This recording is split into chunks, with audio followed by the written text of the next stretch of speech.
It's your Liberty Hockey One weekly wrap, round 5 done and dusted. My name is Liam Ellison. Joined alongside me to run through it all is Kin Smith. Kin, welcome. Let's start off with the Friday night match in Macarthur. It was the Perth Thundersticks who came into New South Wales, Kin, to take on the Pride. Yeah, and from the perspective, this is always going to be one of the games to watch. Two quality teams, and the Perth Thundersticks showing what they do best, free-flowing, attacking hockey. They were, again, deserved winners, but it's all the little things they're doing and the quality they're showing. New South Wales put up one hell of a fight, and this was a game that everyone who went down there would have enjoyed. They are flying this season, the Perth Thundersticks, and I don't know, only 3 goals on the board this week, Kin. What's with that? They've put up 6 or 8 almost on average prior to this outing. Unbelievable firepower. Yeah, they're scoring at a frenetic rate and don't look like slowing down. I think their game against the Brisbane Blaze is going to be must-watch next weekend. But this was a decision that ended up finishing the game off, a penalty conversion by Penny Squibb. And she made sure of it, the Perth leader. That one saved on that Lene Milan PC, or here is the PC rather, for the Pride. And a 3-1 final scoreline for the Thundersticks before it was over to the men. And we saw a very similar scoreline in this one, Kin.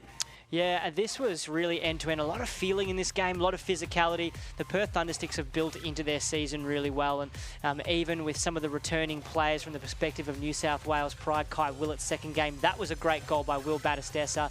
And was able to go through against Ash Thomas and get the conversion before they also put the pressure on through James Day with a conversion into the bottom right corner from the penalty spot. So a great performance by the Perth Thundersticks. They just know how to put their best players in the position to succeed, and they are building really well towards the end of the season. They are. They got the double across the evening in New South Wales.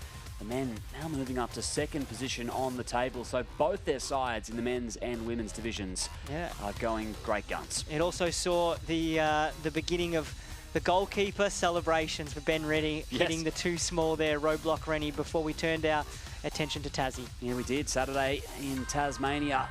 And the Tigers hosting the Canberra Chill. It was a tight tussle on the women's. What a goal from Ruby Harris there, just absolutely lashing one through the ball, and a great finish there on the conversion too, to follow up Keita Mickles, who is having a phenomenal season for the Tassie Tigers. And it must be said, their imports and the way they've built this group together, they are a force coming into the end of the season, and no one would be wanting to go down there on a potential cold, wet night. Canberra Chill almost got back through Naomi Evans. It was a really valiant effort from Casey Ponting, the Tassie goalkeeper, but in the end, the home side just starting to really gel and become clinical. Yeah, they're going to host, of course, the finals at the end of November, and currently on the back of this win, they sink the Canberra Chill to 1-3, and the Tassie Tigers women are in second, and this was a brilliant game, Ken. Yeah, this was right from the start, two teams throwing everything, but it ended up all coming together in the fourth quarter, the final 10 minutes. An incredible amount of goals. The Canberra Chill, I think 5 goals in the last 10 minutes, and took it right at the end with, I think, about 90 seconds to go. There was some great conversions. Lockie Rogers there on the back post, Hayden Belts with a couple of excellent penalty conversions, but this Tassie Tigers team as well is also building towards their home final series. They're just starting to click since their young guys came back from the Sultan of Johor, but it did end up being the Canberra Chill. Ben Staines, a couple of penalty stroke conversions. 8-7, very high scoring. What a game. And in the end, Aidan Dooley, less than a minute to go with a double and the conversion clutch to come up with a victory for the Chill. Yeah, as well as Magnus McCausland had been huge in the Tassie net, so a massive effort for Aidan Dooley. This was one of the goals of the round. You'll see Ben Staines just slicing and dicing through the defence. Such skill, and that's what you see when you come down to Liberty Hockey One. Yeah, well illustrated, Kin. And then the other side on the conversion, right on the backboard, got it done. Great comeback for the Chill. They improved to 4-0 on the season. They're really shaping up nicely as we approach the finals in now a matter of weeks. Yeah, Shea Onatiri has them playing a beautiful style, really well balanced.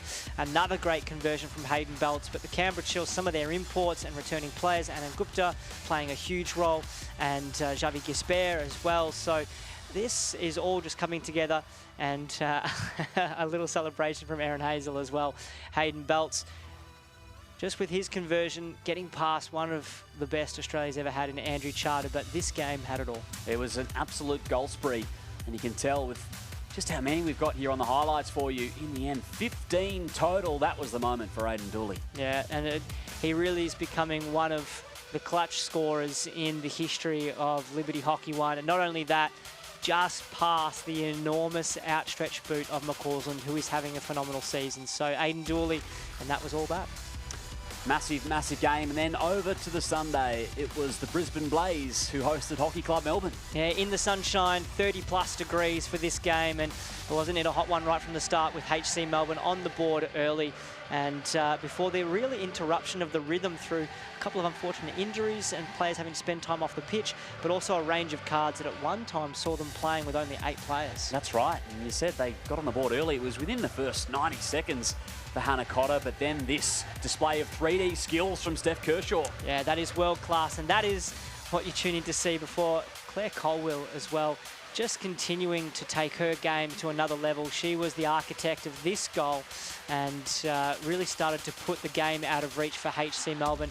This was Maddie Kenny on her goal, and then unfortunately not the conversion, but a great start for her as well. Just felt like they wore them down over the contest, the Blaze. Yeah, I think by the end we were seeing some players slip over, and it wasn't because it was icy or anything, it was just they were exhausted. The HC Melbourne players, that was the nail in the coffin. HCM valiantly defending for those periods, but the Brisbane Blaze just too good, too much quality and too much drive forward on the day. The Blaze entrenched themselves in the 4 on the back of that. And then this, the final game of round 5, was another cracker. Yeah, some penalty corner brilliance from HC Melbourne, the visitors, before this conversion for the field goal from the PC from the Brisbane Blaze, and it went across Corey Weir on his return. They welcomed back Tim Howard as well, 2 of their Kookaburra superstars. The player of the game was Johan Durst from some of these saves, but it went right down to the wire with both these teams. It did, yeah. Johan Durst, as you mentioned, Kin, he was just outstanding. Some of the saves which we will see in a moment. But it was the PC conversions from Hockey Club Melbourne, which was effective, led by their skipper. Damon Steffens with 2, Cooper Burns and Ben White with the first one on the board. So 4-4 at the end of normal time, and so it was that we headed to the shootout to decide who would take the extra point after the 5er split.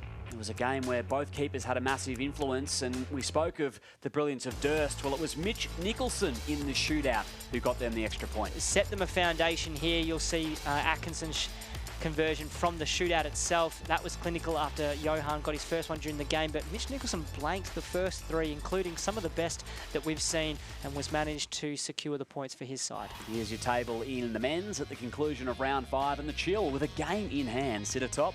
Yeah, a brilliant season from the Chill, yet to lose, and the Brisbane Blaze men sitting just outside. Those were the points they needed. They go to Perth next week to take on second place on the ladder, and if they can take all 5 points, then it is absolutely on for the last round. It still remains a chance for the Blaze, but it's going to be difficult. Here's your women's table, and the Perth Thundersticks. We've sung their praises. 30 goals for. What a number. My goodness. Their box office. You just can't miss a game from the Perth Thundersticks. Right down, though. It is coming down towards the end of the season. HC Melbourne still on 3 points. They actually still have the opportunity to get into the 4, depending on what happens, but their fate is no longer in their own hands. New South Wales Pride hold that 4th spot, and the Brisbane Blaze just starting to really turn their wheels.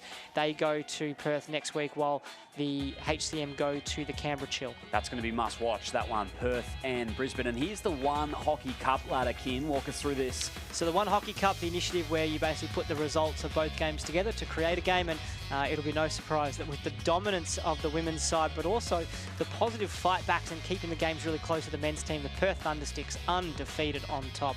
Just an exceptional year for that franchise. Yeah, they are racing away, the Perth Thundersticks, in the One Hockey Club. First in the women's, second in the men's, and heading into round 6, they look the goods. It's been a pleasure. Round 5 wrap up. Liam Ellison and Kin Smith, thank you very much for watching. We'll catch you next time. Liberty Hockey 1.